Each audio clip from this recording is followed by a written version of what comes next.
اعوذ باللہ من الشیطان الرجیم بسم اللہ الرحمن الرحیم انا للہ و انا الیہ راجعون۔ یوم عاشوراء قریب آ گیا۔ یہ وہ دن ہے کہ لرزہ پیدا ہو جاتا ہے، اس کا تصور ہی کلیجوں کو ہلا دینے کے لیے کافی ہے۔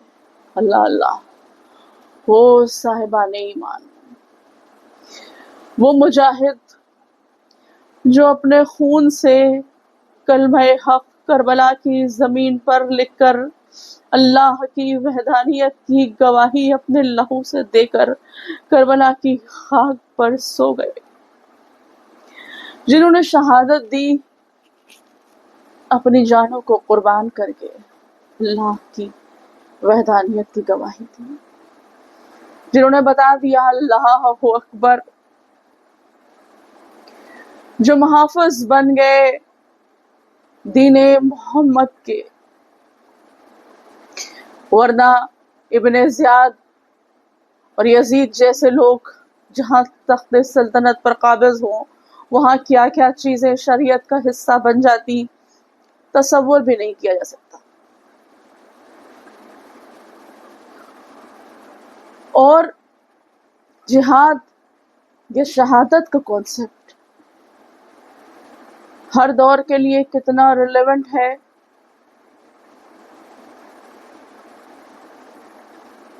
اس کا درس بھی کربلا ہی سے ملتا ہے۔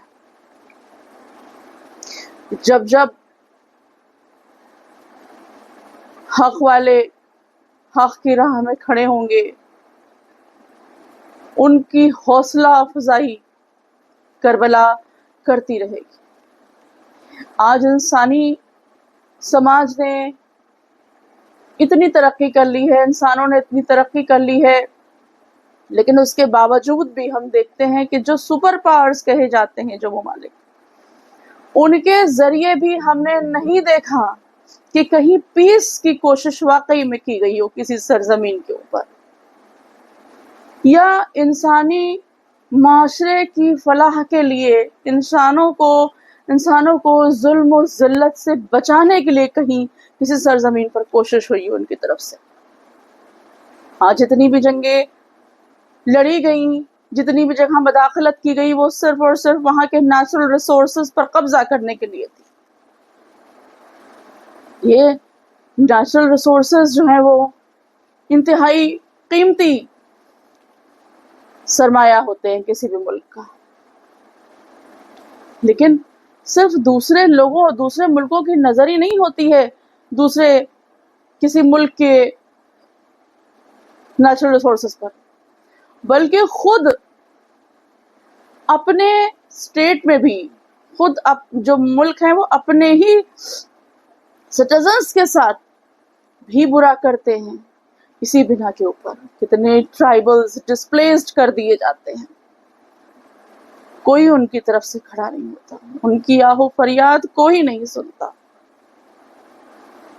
ان کو کس طرح کا سامنا کرنا پڑتا ہے، اسی لیے ہم دیکھتے ہیں کہ خلفشار ہوتا ہے، اور کہیں کہیں پر اکثر دیکھنے میں آتا ہے کہ وہاں پر اپنا ملیٹنٹس جو گروپس ہیں وہ بن جاتے ہیں، لیکن ان کا طریقہ کار جو بھی ہو، جو وہ سوچیں گے جو کرتے ہیں۔ لیکن ہمارا کہنے کا مقصد یہ ہے کہ کوئی بھی جنگ ہم نے نہیں دیکھا کہ جن کے ہاتھ میں اقتدار ہوتا ہے انہوں نے کبھی مظلوموں کے لیے کوئی جنگ لڑی ہو، انسانی سماج کی فلاح کے لیے کوئی کوشش کی ہو، کہیں فورس کا یوز انسانی سماج کی فلاح کے لیے کیا گیا ہو۔ ہمیشہ ہم نے بربادی کے لیے اس فورس کا استعمال ہوتے ہوئے دیکھا ہے،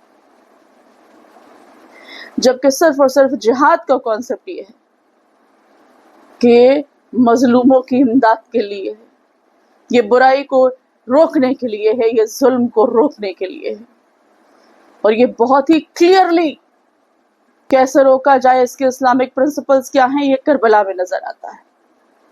ڈاکٹر علی شریعتی کے 2 لائنیں آپ کے سامنے رکھنا چاہوں گی کیونکہ انہوں نے شہادت پہ لکھی تھی کہ شہادت is not war, it is mission, it is not a weapon, It is a message. It is a word pronounced in blood. یہاں اپنی جان کو جوخم میں ڈال کر، اپنی جان کی قربانی دے کر حق کی نصرت کی کوشش کی جاتی ہے، ظلم اور زیادتی کے خلاف کھڑا ہوا جاتا ہے۔ اور کربلا وہ عظیم درسگاہ ہے، جتنی بھی ہم بات کر رہے تھے کہ سپر پاورز نے کس طرح دوسرے اسٹیٹس میں، ایک اسٹیٹ دوسرے اسٹیٹ میں کس طرح مداخلت کرتا ہے نیچرل ریسورسز کے لیے، اور اب ایسے تو مداخلت کی نہیں جا سکتی، ایک پردہ بھی کریٹ کیا جائے گا، اور اسی پردے کے جو کیا گیا اسی کا رزلٹ ہے ISIS اور اسلاموفوبیا وجود میں آئے گی۔ وہی پردہ ہے جس کی آڑ لے کر کے کچھ ممالک نے دوسرے ممالک کے نیچرل ریسورسز کو ہتھیانے کی کوشش کی اور زبردست خونریزی ہوئی، سارے انسانوں کی جانیں گئیں۔ اس کا نتیجہ صرف بلڈ شیڈ تھا، انسانی معاشرے کی تباہی۔ کس درجہ تباہی اور بربادی مڈل ایسٹ میں ہوئی ہے اس کا اندازہ ہم کو نہیں ہے۔ یوں ISIS، اسلاموفوبیا، لوگ کہتے ہیں کہ مسلم آتنکواد ہے، لیکن وہ سب سے زیادہ 90% تو نقصان ان لوگوں نے مسلمانوں کو ہی کیا، اس پر کسی کی نظر نہیں جاتی۔ ہاں، اس ایجنڈے، اس پروپیگنڈے کو کمزور کیا ان لوگوں نے جو کربلا کا سے درس لے کر کے سامنے آئے، جنہوں نے درس کربلا سے لیا تھا، وہی کامیاب ہوئے اسے کمزور کرنے میں، اس پروپیگنڈا کو ویک کرنے میں۔ یہ انہوں نے ہی کیا ہے۔ اور بھلے ہی اسلاموفوبیا، اور میں یہ بہت ضروری کہنا چاہتی ہوں میں بات یہاں کہ بھلے ہی اسلاموفوبیا اور ISIS کا مسلمانوں سے کوئی واسطہ نہ ہو، یہ مسلمانوں کی خود کریشن نہیں ہو، لیکن اس کو اسٹرینتھن کیا یہ سیکٹیرین ہیٹریڈ نے۔ اور یقین مانیے کوئی بھی چیز تبھی کامیاب ہوگی مسلمانوں کے اگینسٹ جب اس کو سیکٹیرین جو ہیٹریڈ ہے، جو مسلکی جو نفرتیں، اختلافات ہیں، جب اس کو مضبوط کریں گی۔ اس کو تقویت وہیں سے ملتی ہے۔ لیکن مسلمانوں کو کیا کہا جائے، ان کی تو عقل پہ میں نے دیکھا جس طرح کی چیزیں، جس طرح کے مظاہرات ہوتے ہیں، عجیب و غریب حال ہے۔ بہرحال ہم اپنے ٹاپک کی طرف واپس آتے ہیں کہ سارا جو عالمی سطح کے اوپر جو پروپیگنڈا ہو رہا تھا، جس پیمانے پر ہو رہا تھا، اس کو شکست دی، اسے کمزور کیا ان لوگوں نے جو کربلا سے درس لے کر کے سامنے آئے۔ تو کربلا ایک درسگاہ ہے جو حق پرستوں کی مشل راہ رہے گی تا قیامت۔ تا قیامت حق اور باطل کے بیچ جدوجہد ہوتی رہے گی۔ تا قیامت حق پرست کربلا سے درس لے کر جام شہادت پیتے رہیں گے۔ کربلا حق والوں کی حوصلہ افزائی کرتی رہے گی۔ کچھ لوگ کوفے والوں کی طرح بیٹھے رہ جائیں گے کہ امام جب ہمارے پاس آئیں گے تب ہم ان کی مدد کریں گے، ابھی سے ہم کیا کریں اٹھ کے۔ کچھ لوگ اسی میں رہ جائیں گے۔ کچھ لوگ مدینے اور مکے والوں کی طرح بس پرسنل اپنی عبادات میں، سماجی ذمہ داریوں سے منہ موڑ کر اپنی پرسنل عبادات کر کے ہی اسی میں گوشہ عافیت تلاش کر لیں گے۔ تو کچھ لوگ بسرے ساتھ کی طرح شہر رہ کی حکومت کی لالچ میں ظالموں کے ظلم کو ہی جسٹیفائی کرتے رہیں گے، لیکن حق والوں کو حوصلہ افزائی، حق والوں کی مشل راہ جو ہے وہ کربلا رہے گی۔ کربلا کی آواز تا قیامت گونجتی رہے گی، حق والوں کا، حق پرستوں کا حوصلہ افزائی کرتی رہے گی۔ امام حسین علیہ السلام اور ان کے اصحاب کا خون، امام علی مقام اور ان کے اصحاب کا لہو، ان کا خون تا قیامت سرخ رہے گا، ان کی آواز فضا میں تا قیامت گونجتی رہے گی اور حق پرستی کا درس دیتی رہے گی۔ اے حسین، اب تک تیرا نقش قدم تابندہ ہے.